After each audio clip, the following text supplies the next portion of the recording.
Hi guys, this is Thomas Huera on YouTube, and this video is going to be a full walkthrough for dummies of legendary items and everything that has to do with them. The purpose is that you understand fully what a legendary item is, how to work with them, how to deal with them, what your strategy should be, but it's going to be accessible for people who have heard nothing about legendary items yet, who have no knowledge about them, and I'm going to start off very slowly explaining what they are and what everything sort of is, what the basics are and everything that you see in the legendary item panel. So let's start with it. Part 1. The basics. Now the first time you'll come into contact with legendary items will be when you do the intro quests to Moria, and you will receive your first legendary item there somewhere between the level 46 and, well, 50 ideally. Now, different classes receive different legendary items. Usually you will receive one class legendary item and one weapon legendary item.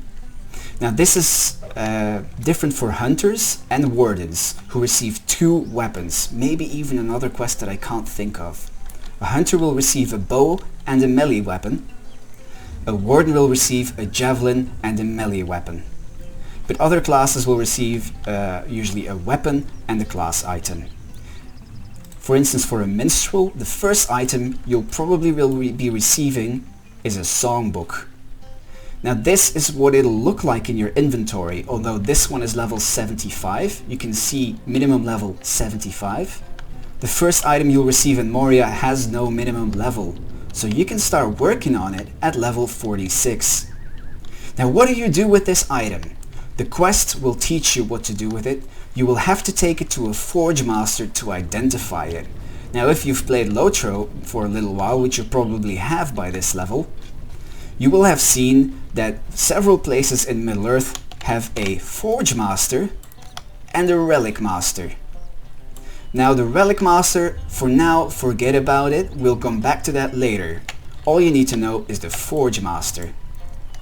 Now he gives you the option to identify and reforge a legendary weapon. As soon as you receive a new legendary weapon, or you loot a legendary weapon, or you barter one, however you get it, it will look like this. Like the purple one, I mean. Don't look at the yellow thing. We'll get to that later and you'll understand what that is later on. But it'll look very empty, like no information at all. The reason is you have to identify it. So what happens if we identify this new item? This doesn't cost a lot, just 41 silver. Is you see these things. Now this is very confusing to a new user. This is what we call legacies. And this is the power of a legendary item. Let's compare a legendary item or a legendary item to a regular item, or a legendary weapon to a regular weapon. You all know the regular weapons that you have been using up till now. I have quickly gotten my hands on a legendary sword at level 75. I've identified it at the Forge Master, so you can see 3 legacies right there.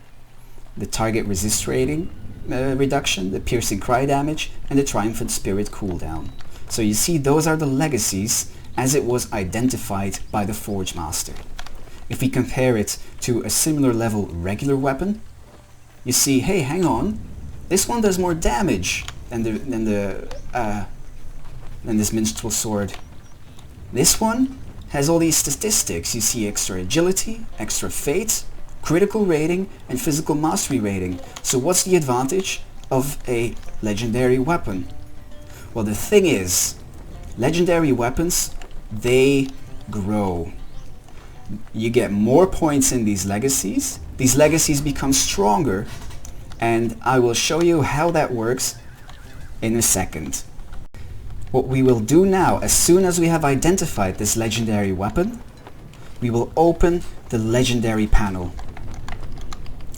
What is the shortcut for that? Normally, the standard shortcut should be Shift-I. And if we open that, you will see this panel. Now, normally these tabs are all empty, but they are full of legendary items with me. But normally they will say no items slotted. for the first time that you open it at least. So let's slot our legendary weapon here that we have just identified, this sword. There we go.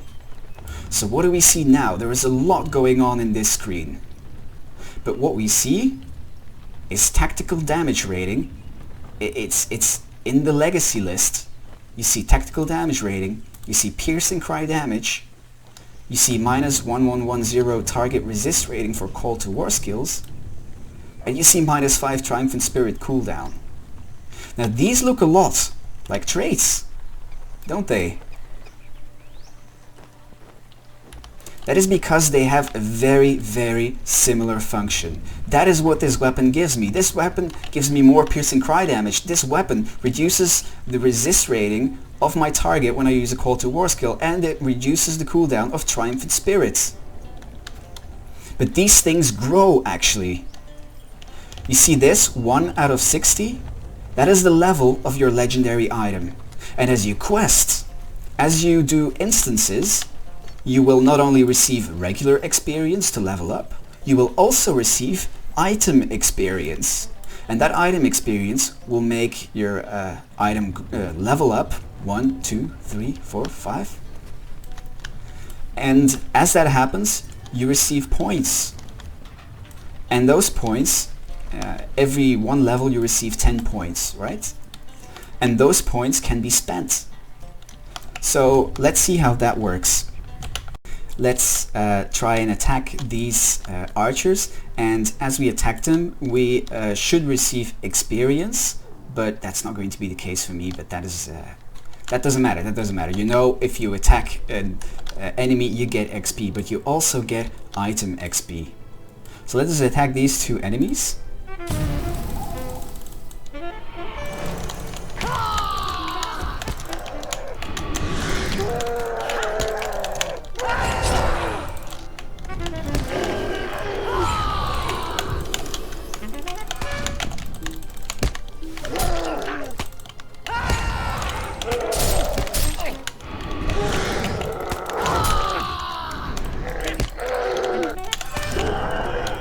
So there you saw it. Did you see this bar fill up? It used to be 1 out of 60, now it is 3 out of 60. So we've gone up 2 levels. And you see, available 20 points. So let's continue and finish this instance. Let's loot this chest and see what we get. Alright, we've gotten this. And I'll go into what this is later. Now that we have finished the instance, let's look again at our legendary item panel. Control I. There we go. So now it is level 9, we have 80 points. But do you remember that we have received these decorated heritage runes of lore? Now what are these? A stored wealth of 40,200 item experience points. Now these heritage runes of lore can come in different values. This one has 40,200 IXP or item experience points. This one has 127,000 item experience points. This one has 67,000. Now they can range from 1,000 IXP all the way to almost 1,000,000. And IXP is basically this. You see? I have 14,000 IXP on this item. Well, I have more than 14,000, but 14,000 within level 9. So let's apply it to this Minstrel sword. One of these runes that we've just looted. It's leveled up, but only to 10. What's happened is, it asks me to reforge, and you get this message. Legendary item needs reforge. If you click it, it will direct you to this window. So what is that reforging? Well, you do that at the Forge Master again. Do you remember the guy where we identified our legendary weapon? That's the Forge Master, and he will reforge our legendary item. So let's do that and see what happens. You see, identify, reforge. We'll reforge. You see, we have 2 items to reforge. I have something else that needs a reforge, so let's reforge it as well. It's a songbook. And you get the option to add a new legacy. You remember the 3 legacies we had in the beginning? We can now choose between 2, which one we add. Let's go for the Hammerhand skill Bubble Magnitude. This will increase the bubble of, for instance, this kind of skill. So let's select it. And there we go, it has been added. Let's look at our sword now that needs Reforge. We'll do the same, and we'll get the option to add Perfect Ballad damage legacy or Call of the Second Age damage legacy. Let's go for Call of the Second Age. You can also rename it when you reforge something to whatever you want, but I never do that, but you can do that if you want to. So now, we're not only level 10, but we've been boosted to level 15 because of all that item experience on this rune of lore. So now we have a total of 150 available points. Now what do we spend these available points in? You can spend it in each of these legacies, and you can see 14, 4, 7, 4, 9. This is what it costs to upgrade a legacy to the next rank. And you can see the values that it would change to. Rank 2, rank 3, rank 4, rank 5. Tactical damage rating, that is interesting for a Minstrel, you see. So we can definitely go upgrade this, and this will influence our overall tactical damage for each of our tactical skills. So let's go rank that up. See, I'm ranking it up, ranking it up. Now I can't rank it up anymore because, as you see, the price increases per rank. Now it costs 54 points to go to the next rank. Now we don't have enough points to do that yet. We need one more level to go do that. Now you can choose at this point, okay, I'll save up my points, I need one more level and I can go to the next rank, which is what I would do in this situation. Or, if you've pretty much maxed this out, you can say, or if you say, nah, this costs too much, I use Piercing Cry all the time, I want to upgrade this now because this will give me great return in the meanwhile. So you can say, alright, I'll upgrade this. So, as far as I can basically, because I love to use Piercing Cry. Sorry, that's this one, Piercing Cry. Alright, so we've upgraded that, and this legendary item, if we would equip it, will give us this kind of extra Piercing Cry damage. So right now you see Piercing Cry does 739 minimum light damage. 739. Now if we slot our sword, it is 944 now. So it's gone up by 16%, and that is what legacies do. Let's save up these points. Let's slot our other rune in. This should be enough. Okay, no, it's not quite enough to reach the next level. So let's use this one. Now, I will advise you, as you level up, save up all of the heritage runes of legends that you find. Don't hurry up to spend it in a legendary item. When leveling up, it's not all that important. Save them for end game. And you will understand by the end of the video why it's important to save them up. But what I've just spent were heritage runes of 40,200. Those are perhaps not all that important. Those you can maybe spend, but as soon as you go like into 6-figure numbers, save them up. But let's just, for the sake of exercise, spend this 67,000 IXP one here. We reforge again. Hang on. And we can use, I will choose for Cultivate Critical Multiplier, because that is very useful as I have a nice DPS rotation going on. And now you see that I have 422 points again, and all my points that we previously spent have been reset upon reforged. So keep that in mind. You have to start over again with spending your points. You see, now I could upgrade it all the way to 70.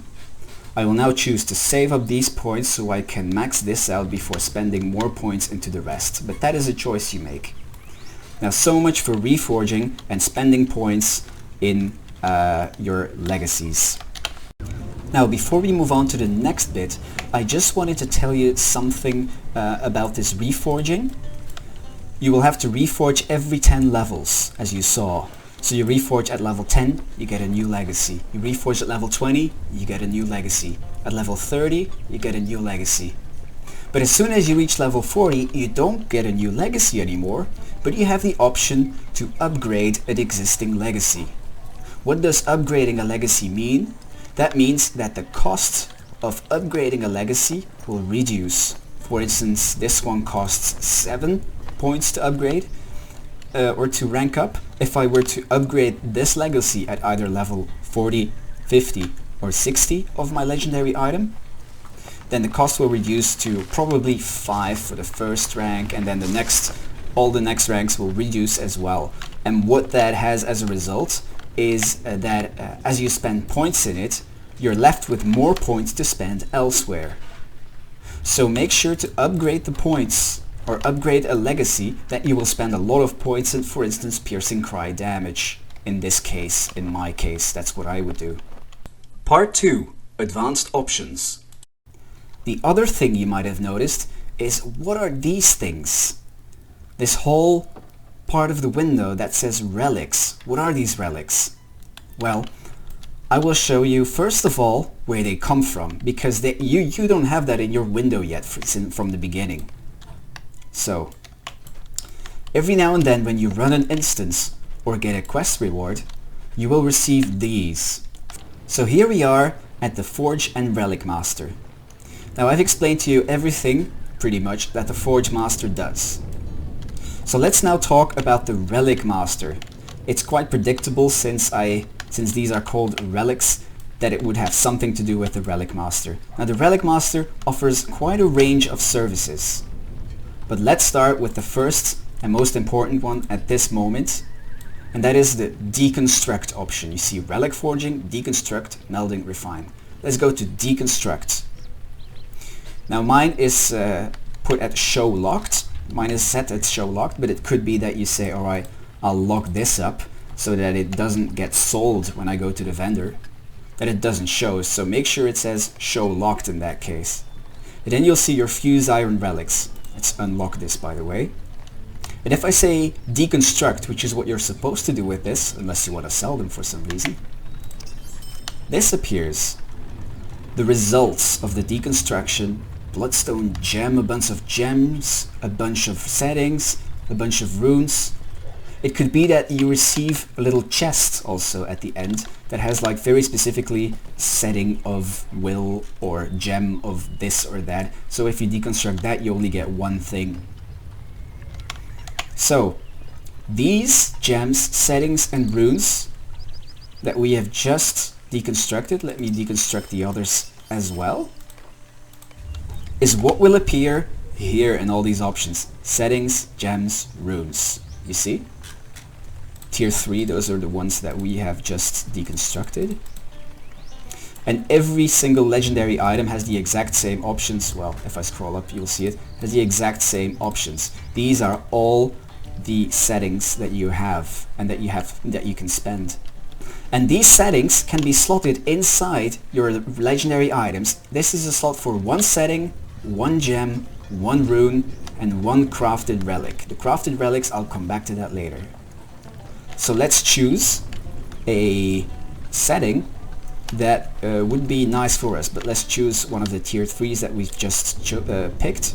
We could go for will, we could go for morale. One of these two would seem reasonable. I'll choose morale because that's the sort of minstrel I'm building. So now, if I hover over this sword, you see at the bottom, relics, iron setting of morale, and all these statistics are added to it. So if I now go to gems, I will add a gem. I can choose fortune, endurance, dexterity, and it shows you what gets added. Endurance, vitality, critical rating seems reasonable, so let's slot this one in. And that also gets added to my statistics. You see how your legendary item gradually becomes more and more powerful, significantly powerful even.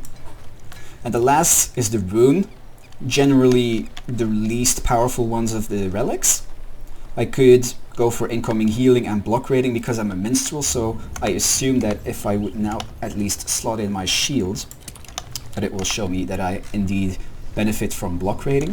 So I could have block rating and incoming healing. I could also choose for in combat morale regen and parry, or in combat power regen and evade. But I'll choose this one because that's my preference, but yours can be different. So, what is a crafted relics? A crafted relic, and this is something you need not worry about until you reach end level, but because we're now talking about relics, I will discuss it with you guys right now.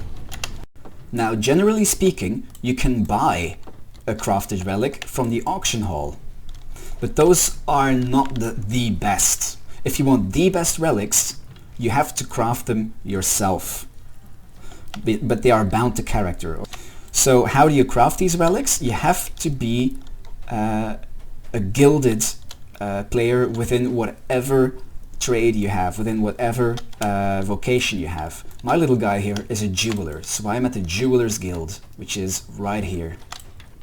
And I have a recipe for these two things. Elaborate Dunedain Star, elaborate Royal Circlet within the Westfold tier at least. If I go to West Emnet tier, this and this thing. So it kind of depends a little bit. You have to go to crafted relics. Yeah, the crafted relics thing within your crafting window if you are gilded. So I can craft an elaborate Royal Circlet, which is the highest tier of barter item that I can craft. I could also craft the elaborate Dunedain Star, but let's not do that. Let's craft the high level one at a workbench. So where can we find a workbench? Right here. So we'll make one.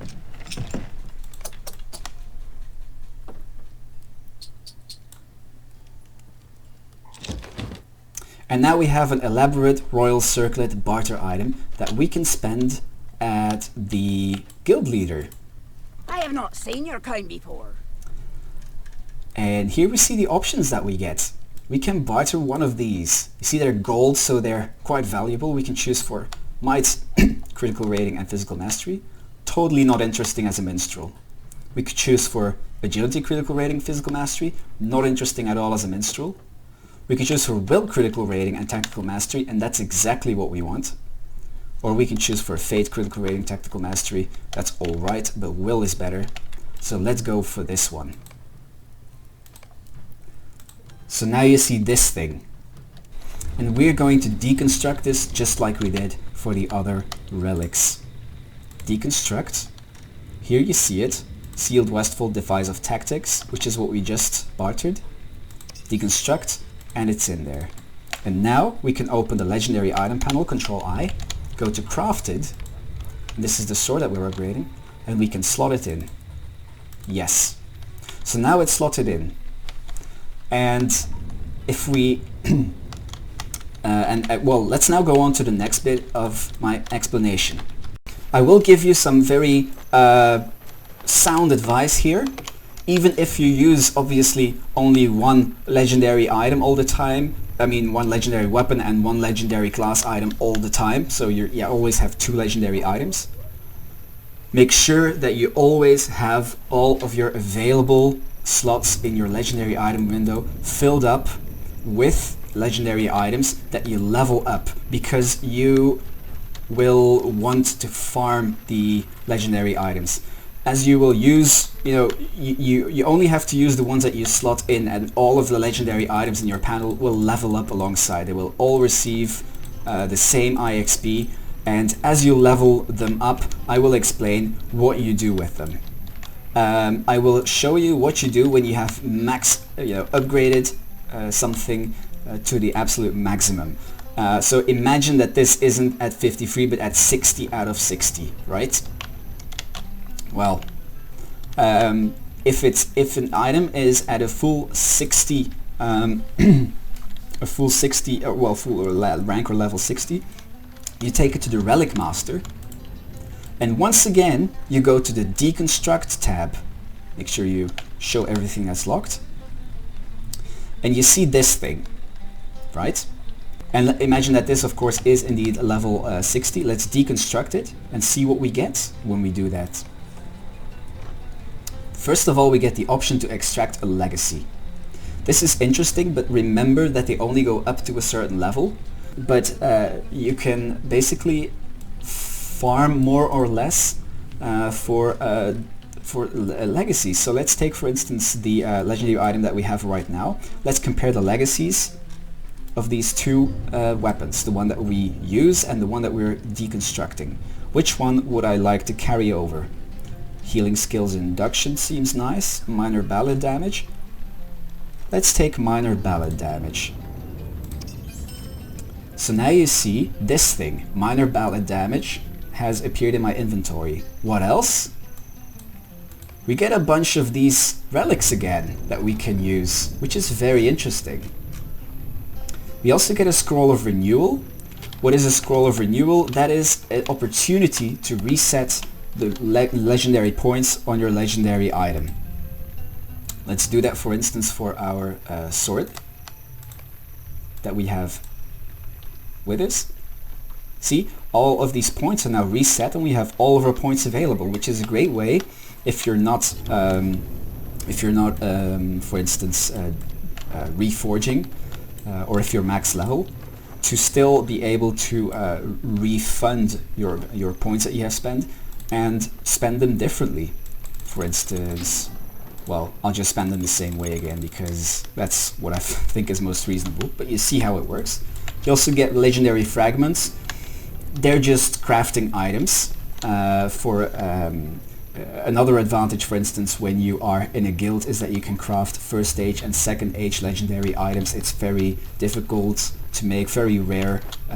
It requires very rare ingredients and has a cooldown. But anyway, these are ingredients for that.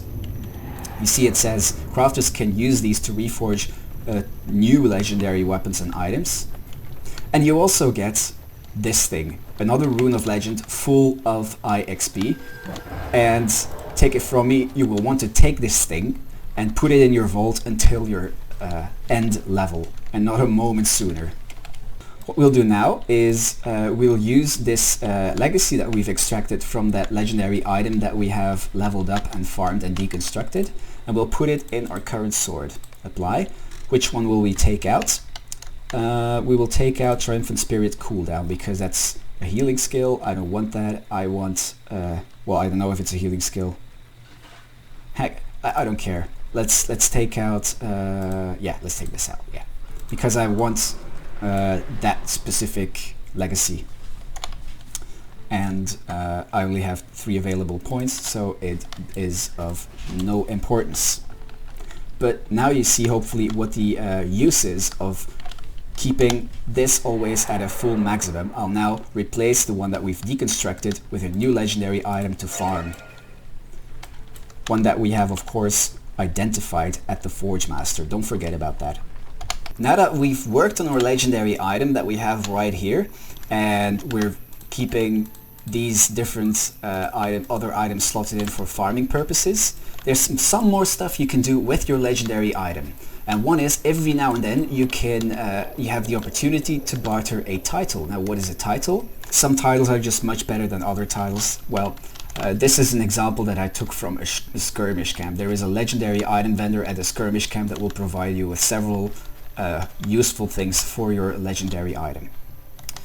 If we apply this to our legendary item, it may change, for instance, the damage type. This one does not. It may add extra statistics like critical rate and critical defense. This one does not. The only thing that this title does is give us additional damage against beasts. So let's apply it to this Minstrel Sword of the Third Age here. There we go. And now you see, if you look on top of this little window right here, right underneath the progress bar, you see +4 damage to beast. That is what I call a terrible title, but it is a title nonetheless, and it is one that I just wanted to show you that exists as well, and that is interesting to keep in mind, definitely at end level. But at end level there's much better titles to get. So another thing that you might come across very rarely is the Scroll of Empowerment. This one is a Scroll of Greater Empowerment, which is usable up to level 75.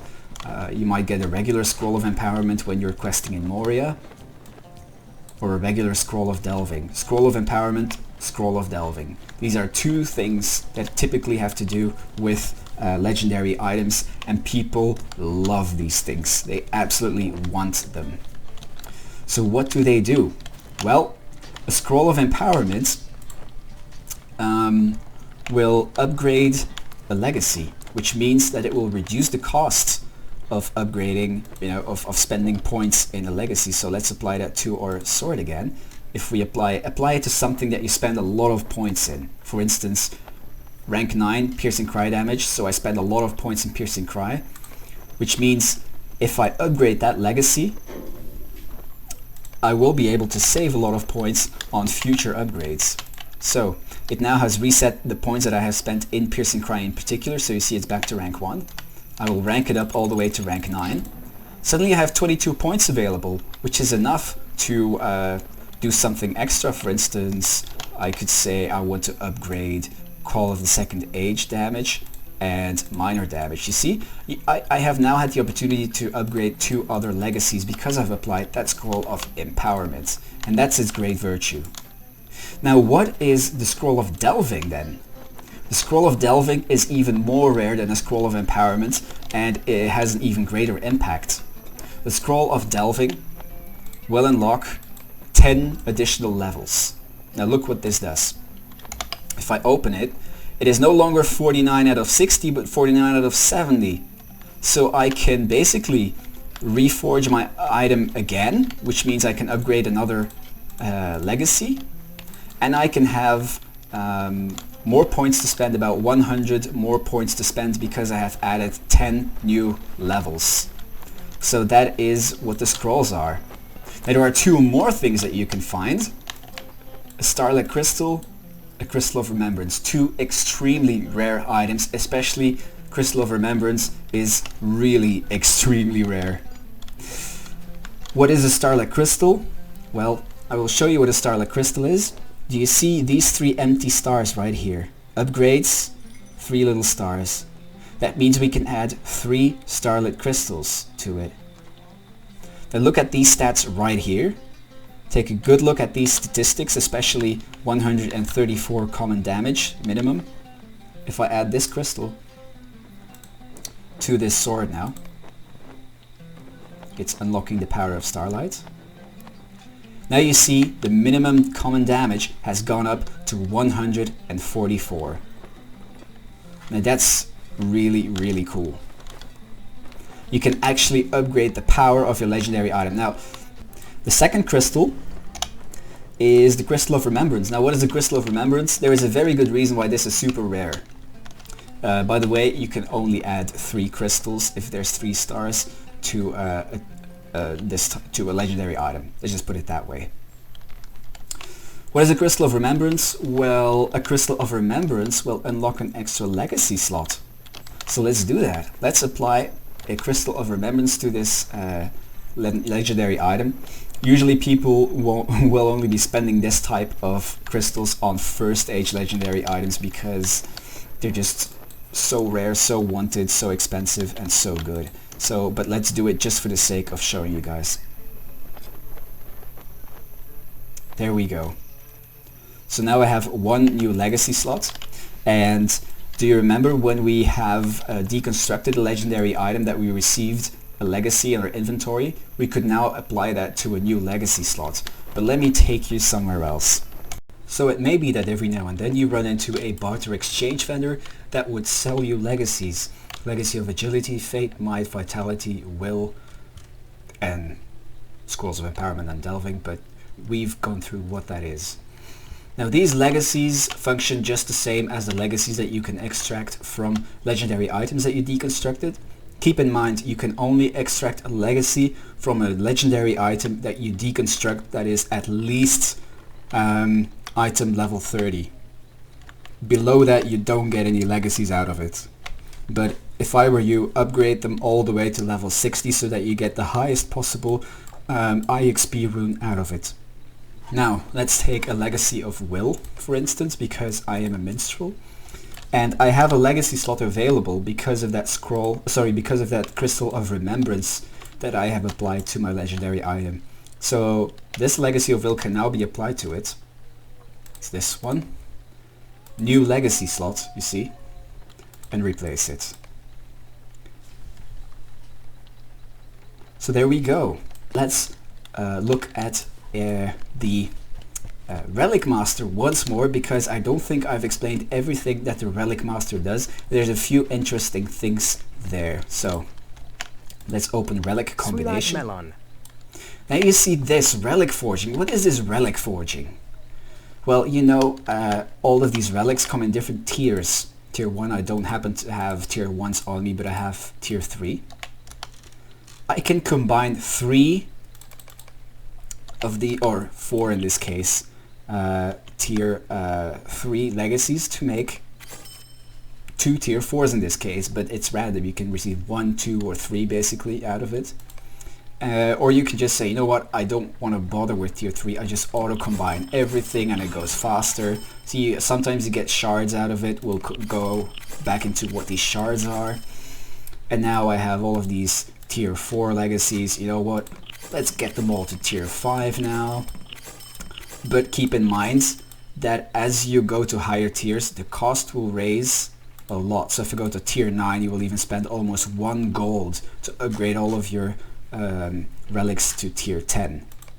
Deconstruct, I've told you what deconstructing is. I've shown you deconstruction to get relics. I've shown you deconstruction of legendary items. Now melding is pretty much the crafting window of regular legendary item stuff.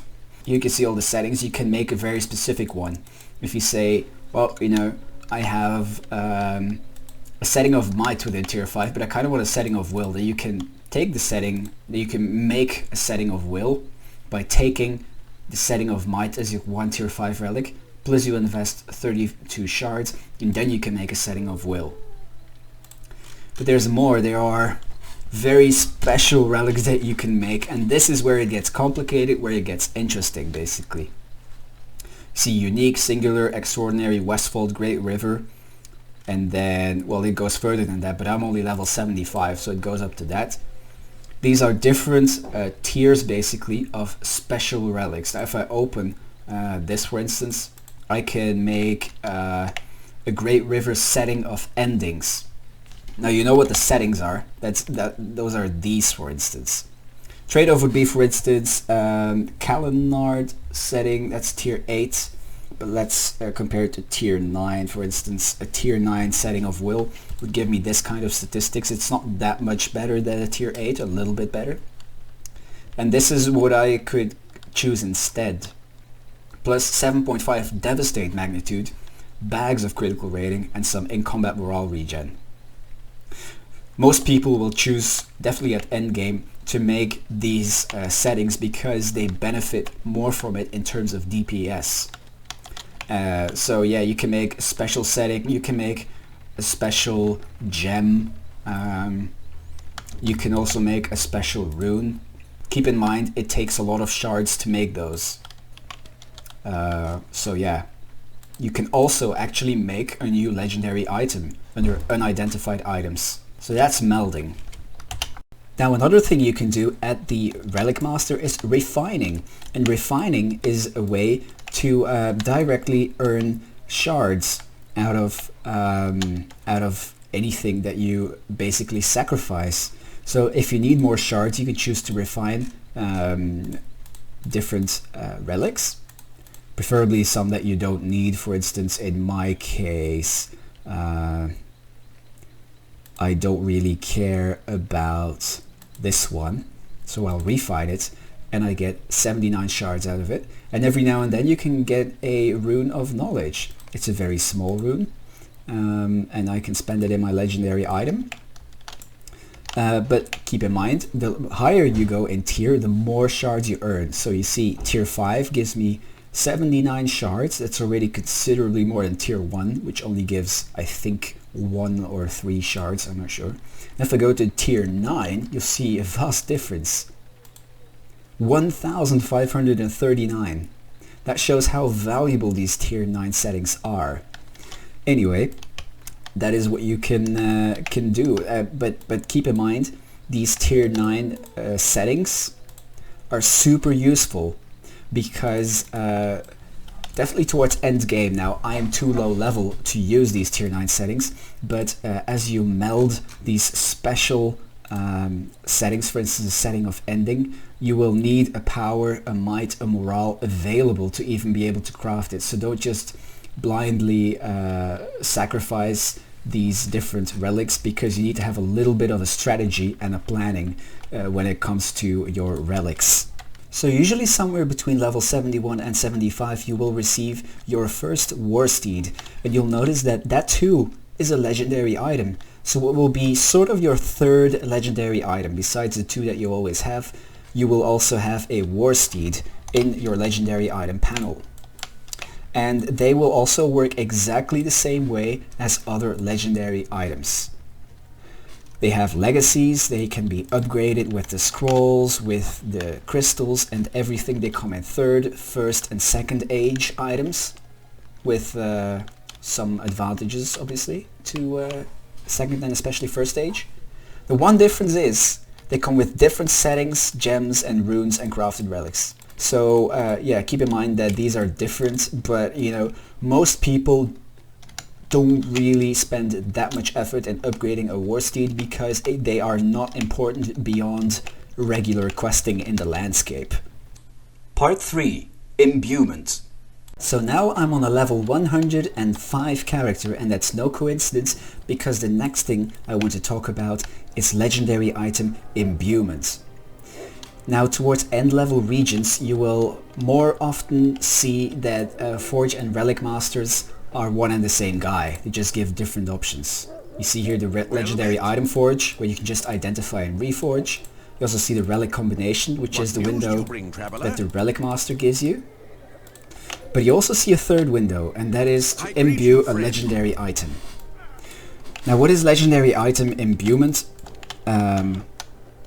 Well, generally speaking, people imbue legendary items because you can push your legacies much further than you can before you imbue them. There's a few things that you need to keep in mind before you imbue a legendary item. First of all, make sure that before you imbue a legendary item that all of the legacies are definitely legacies that you will want to work with. Now legacies before imbuement may be different than after imbuement. So if you imbue legendary items, the legacies may change. The reason why is because there is you can really push these legacies to a far extent, so certain legacies had to be changed in order for them not to break the gameplay. But I will be putting a link in the description to this video where you can see the different legacies per legendary item per class, with the legacies before and after imbuement, so that you can see what to work towards before you imbue a legendary item. Now when it comes down to things like Scrolls of Empowerment, Scroll of Delving, Starlit Crystal or Crystal of Remembrance, that does not matter whether you apply them to your weapon before or after imbuement, because the effect after imbuement will be the same. So the main thing to focus on is make sure that your legacies are legacies you want to work with, but don't panic, because along the way as you quest, you will receive a couple of quest rewards that are imbued legacy replacement scrolls. So if you made a mistake, you have changed your mind, you still have a second chance, but remember, they're not limitless. You only get a few through questing, and they cost quite a lot in store, so be very mindful of that. But if you imbue a legendary item, it might look a little bit like this. You see? That looks different than what we know. For instance, this is before imbuement. That is what you are used to, what you have seen before and what you have worked towards now. This is post imbuement. Now you can imbue a legendary item only from level 100 onwards. There are no level 105 legendary items at first or second age in the game yet.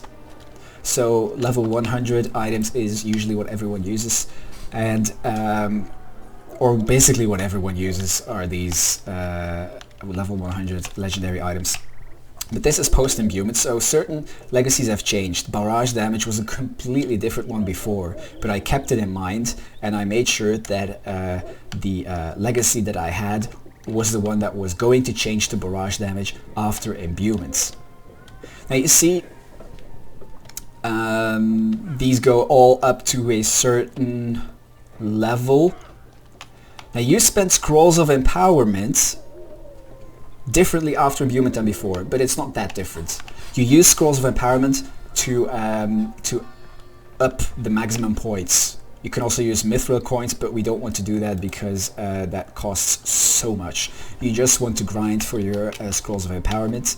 You can upgrade it to 34, 35, 36. So you will end up needing a lot more scrolls of empowerment after imbuements than non-imbued legendary items, but the power you get out of it is so much stronger anyway. Like, you can upgrade it all the way to 59 at this point. Update 18 and 19 will have maximum imbuement per legacy of rank 59. So here you see here you can see it. Final tier is 59. That would give me plus 25.2% barrage damage. Very, very strong indeed.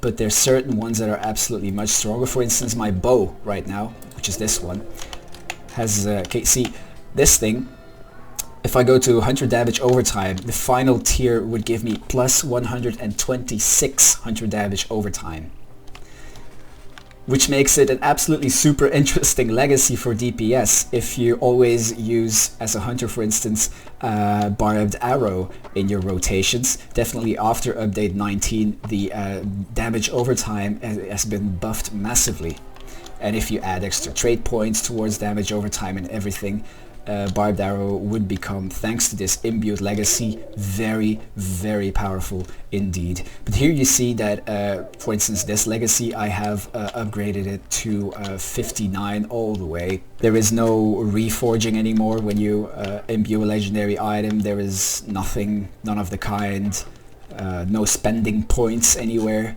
It just levels up along with you. But you still do have, of course, your all your different relics and crafted stuff and everything in there, just the same as it was before. Only these imbued legacies are so much more powerful than just regular legacies. These regular legacies are absolutely almost insignificant compared to imbued ones, so that's why you imbue. But here you see, if I want to change one of these legacies, I would have to use an imbued legacy replacement scroll. Now this is a quest reward. I could apply it to my bow, and I could say burn hot damage, because I have come to the conclusion that I don't want to upgrade through, or I can't really upgrade all the way through red line towards burn hot, so I will replace that, for instance, with something like induction bow power cost reduction, because in blue line you have so many power issues. You see, that's how it works. Also, the amount of starlit crystals you can add to an imbued legendary item, and obviously we talk about Anthelus starlit crystals, which is the highest tier, which is the only tier that applies to imbued legendary items, because those only start from level 100.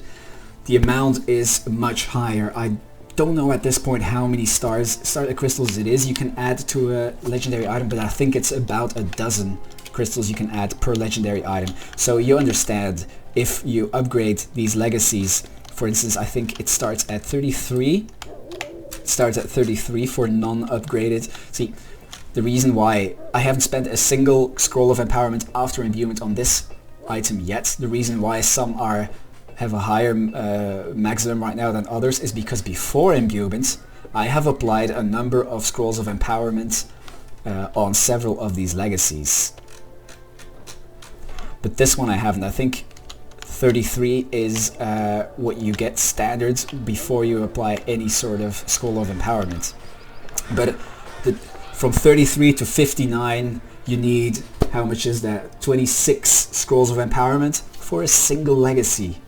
So you can imagine how many scrolls of empowerment you would need for one legendary item, let alone for all two. At this point, bridles cannot be imbued yet. Now, one very important side note, you cannot deconstruct an imbued legendary item. That thing stays with you forever.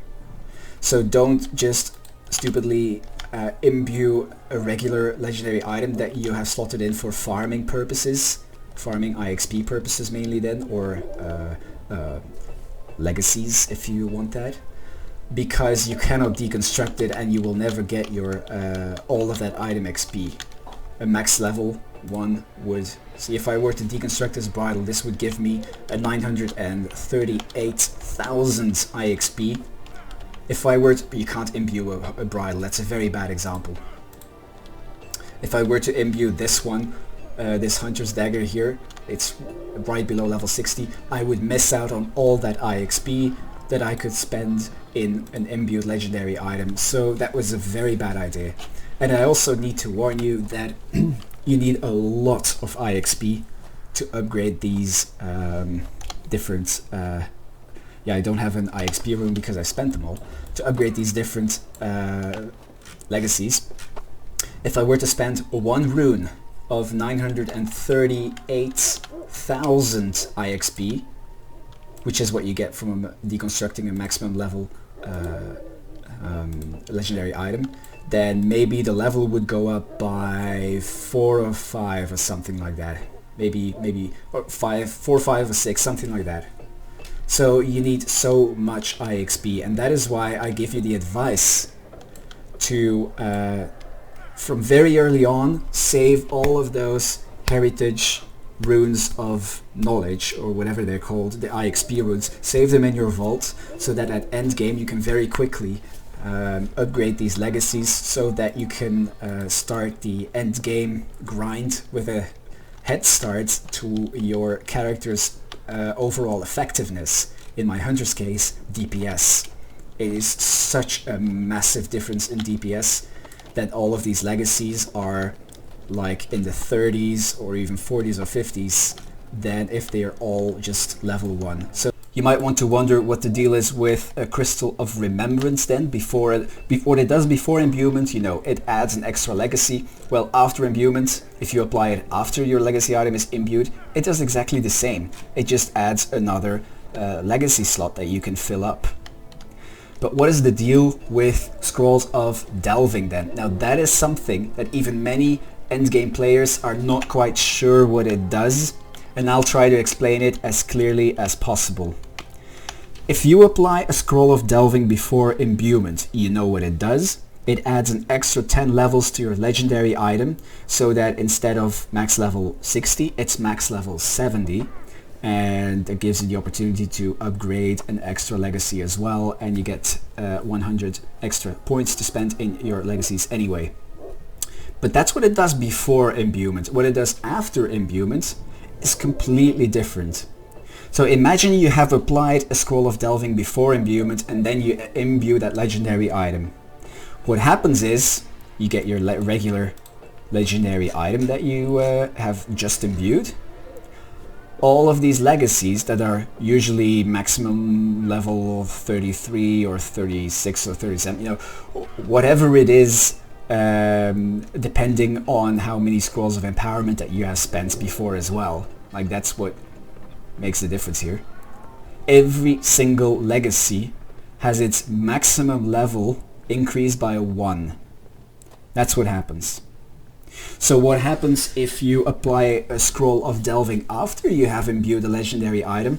Well, exactly the same. You just increase the level of every single legacy by 1. So it's a very desirable object, a very desirable item to have, since you can upgrade, you can do the work of 6 or 7 Scrolls of Empowerment with a single Scroll of Delving. So yeah, that's very, very interesting indeed, and not to be overlooked. I hope I've explained everything about legendary items now. I hope everything is clear. If you still have questions or don't quite understand something that I've explained in this video, please leave a reaction somewhere in the comments with that question, and I'll try to respond to it as fast as I can. So this was Thomas Huera on YouTube.